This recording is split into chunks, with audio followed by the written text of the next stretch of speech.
Hello friends, स्वागत है आपके अपने YouTube channel Farooq sir diligent classes में। और मैं फारूक सर आज आप लोग के लिए लेकर आए हैं सबसे बेहतरीन टॉपिक, और इस टॉपिक का नाम है पुष्पी पौधों में जनन। और उससे पहले हम पढ़ेंगे फूल और कहाँ किस अंग का क्या नाम दिया गया है।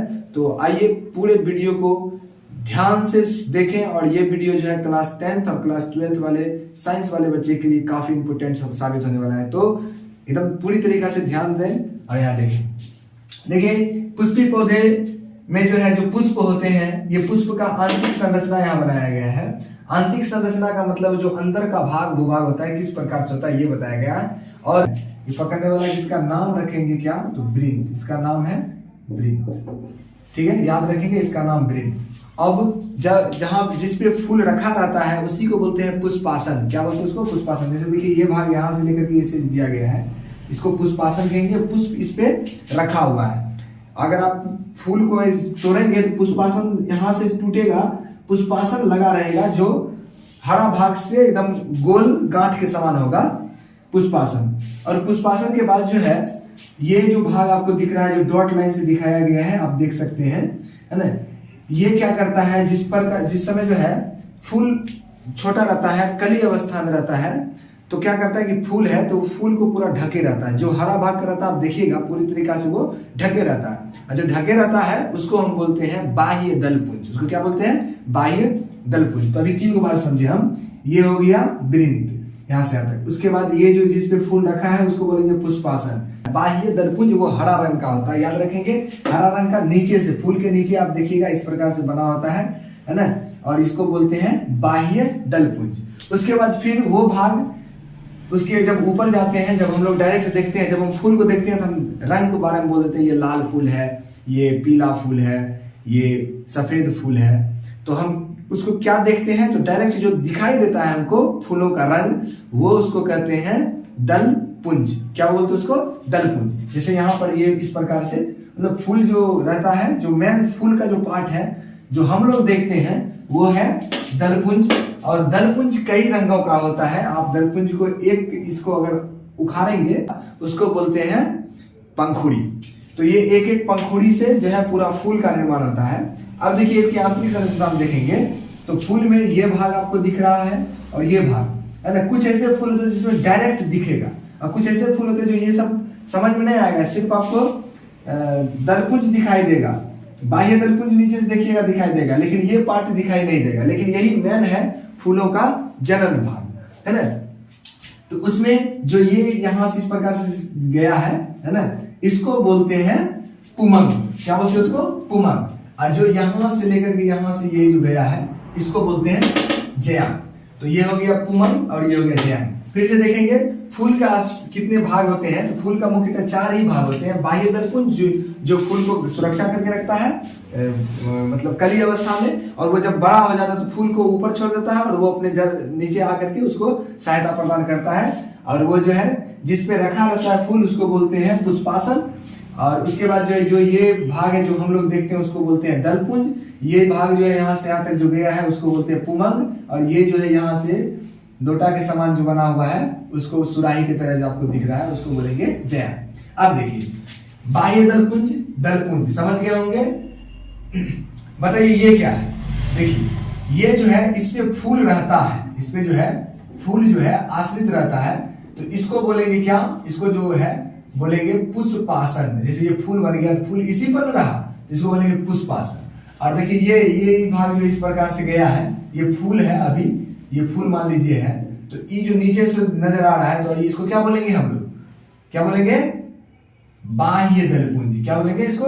बाह्य दलपुंज कहेंगे। और उसके बाद ये जो अभी जो हम इस प्रकार से बनाए जो आप देखते हैं तो वो क्या हो जाएगा? दलपुंज। और उसके बाद है पुमंग। पुमंग जो इस प्रकार से गया हुआ है, जो इधर से, है ना, ऐसे करके जो जाता है उसको क्या बोलेंगे? पुमंग। और जयांग क्या होगा? जो अभी हम इसे बनाए हुए इसको क्या बोलेंगे? जयांग बोलेंगे। देखिए फूल गोभी और बंदा गोभी तो आप अच्छी तरीका से देखे होंगे। जो फूल गोभी होते हैं तो फूल गोभी का फूल जो होता है ऊपर जो सफेद वाला होता है जो हम लोग खाते हैं सब्जी में, वो फूल वाला भाग हो गया। और उसको उस जो है एक तरह से वो हो गया दलपुंज। और वो फूल जो है जिसमें रहता है छिपा हुआ है उसको भी जो है सब्जी बनाने में उसको भी दिया जाता है ना, नीचे से जो रहता है उसको बोलते हैं, क्या बोलेंगे उसको, बाह्य दलपुंज, है ना। और एक जो बंधा गोभी होता है, वो बंधा गोभी को पूरा जो है बाह्य दलपुंज ही उसको ढके रहता है और हम लोग उसी को खाते हैं, है ना। वो पूरा जो है बाह्य दलपुंज ही है जिसको हम लोग सब्जी बना के खाते हैं, वो बंधा गोभी हुआ। और फूल गोभी जो होता है वो नीचे से जो है बाह्य दलपुंज होगा और ऊपर से दलपुंज होता है, दलपुंज को ही हम लोग अपना खाद्य पदार्थ के रूप में उसको खाते हैं। अब देखिए आगे बढ़ते हैं। यहाँ पर देखिए आपको दिखाई दे रहा है पुमंग और जयांग, जो अलग ये दोनों चीज जो है ये जनन अंग है, ये मेन जनन अंग यही है। पुमंग जो है ये नर भाग हो गया, कौन भाग हो गया, नर भाग, और जो जयांग है वो हो जाएगा मादा भाग। अब इसके बारे में जानना बहुत जरूरी है, इसलिए इसको हम जानने की कोशिश करते हैं, है ना। पुमंग, पुमंग असलियत में देखेंगे तो इसको 3 भागों में बांटा जा सकता है। एक वो जो यहां से लेकर के इस प्रकार से ऐसे करके गया है, ऐसे करके गया है, तो ये जो गया है यहां से यहां तक, उसको बोलते हैं पुंकेसर, यहां से गया है। उसके बाद परागकोश किसको बोलेंगे, जैसे ये गोल यहाँ पर जो इस प्रकार से आपको दिख रहा है यहाँ पे, इसको बोलेंगे इसको बोलेंगे परागकोश।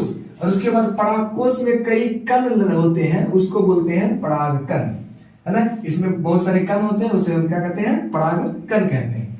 अब उसके बाद आता है, फिर से आप समझिएगा, यहां से जो यहां तक का भाग है इसको क्या बोलेंगे हम लोग, इसको बोलेंगे पुंकेसर। और उसके बाद फिर जो ये जो गोल हुआ है उसको क्या बोलेंगे, परागकोश।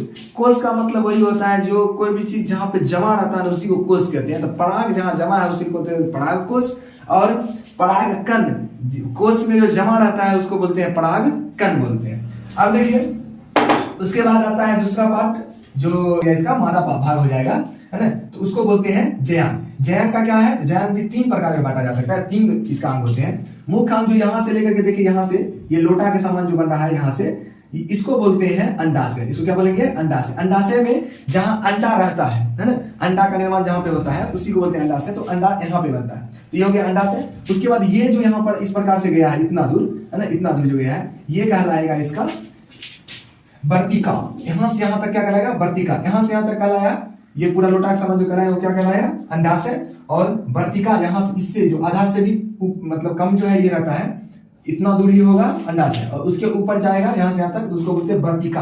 और जो यहां से फिर इस प्रकार से घूम गया है ना, जो बन गया है, मतलब सबसे ऊपर, आग्र का मतलब सबसे ऊपर वाला मुंह, अगला मुंह जो हो गया, उसी को बोलते हैं वर्तिकाग्र। वर्तिका का अगला मुंह वर्तिकाग्र, है ना। अब देखिए ये परागकण इसमें होता है और इसमें अंडाशय होते हैं, यहाँ पे अंडाशय। और ये हर एक फूल में 3 पीस जो है अंडा बना रहता है, टोटल 3 अंडे रहते हैं।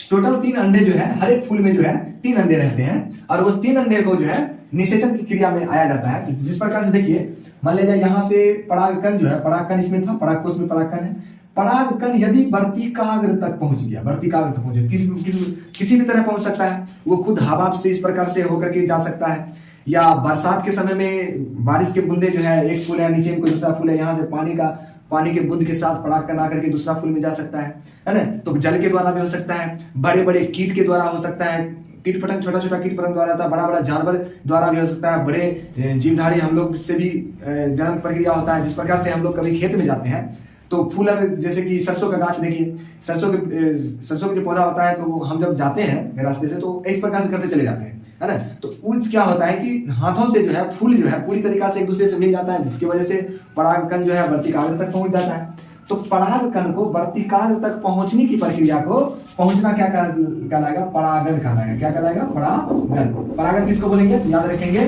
परागकण को वर्तिकाग्र तक पहुंचने की प्रक्रिया को परागन कहते हैं। परागन किसे कहते हैं, परागकण को, जो पुंकेसर में रहते हैं, सबसे अगला भाग है ना, पुंकेसर में जो लगा रहता है परागकोश, तो उसी प्रकार परागकण कहाँ होता है, तो परागकोश में होता है।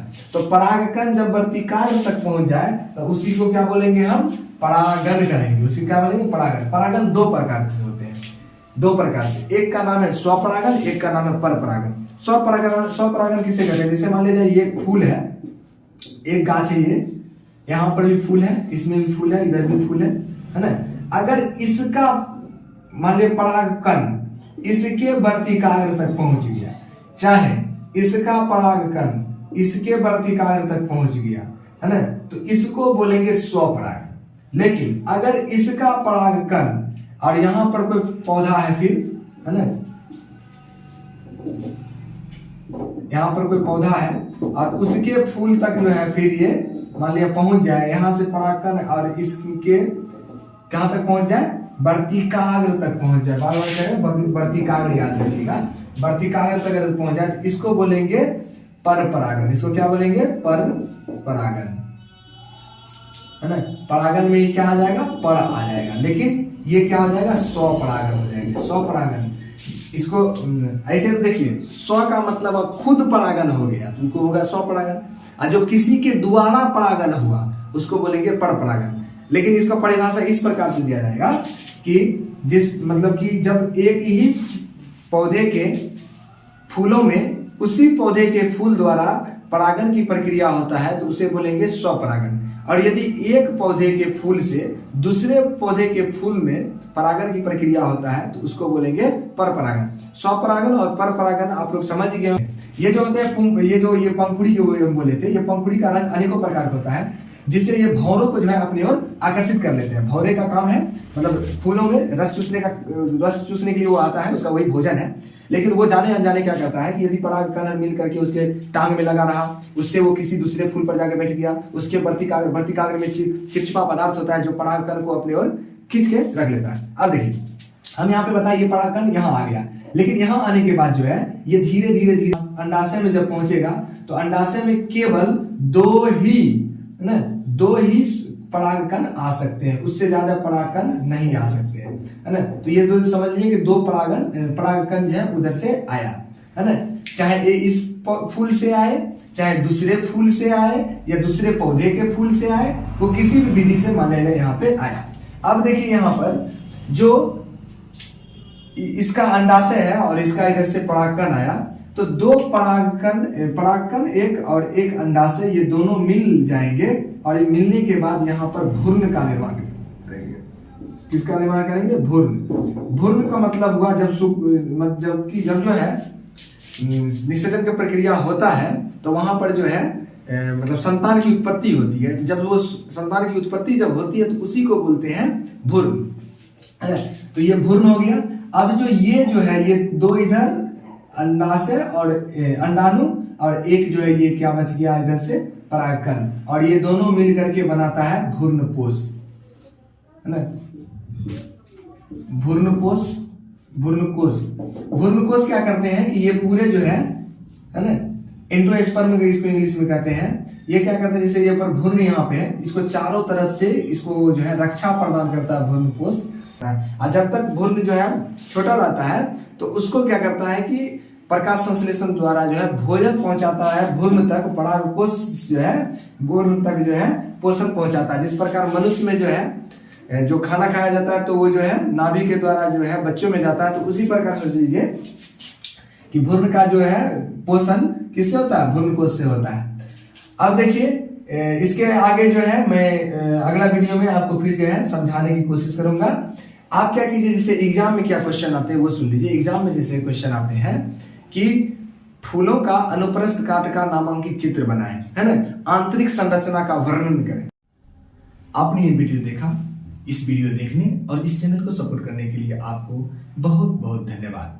आप इस वीडियो को लाइक और शेयर करें और इस चैनल को सब्सक्राइब कर और नोटिफिकेशन का घंटी भी ऑन कर लें, जिससे कि मैं जो भी वीडियो डालूं आप तक इसका नोटिफिकेशन पहुंचे।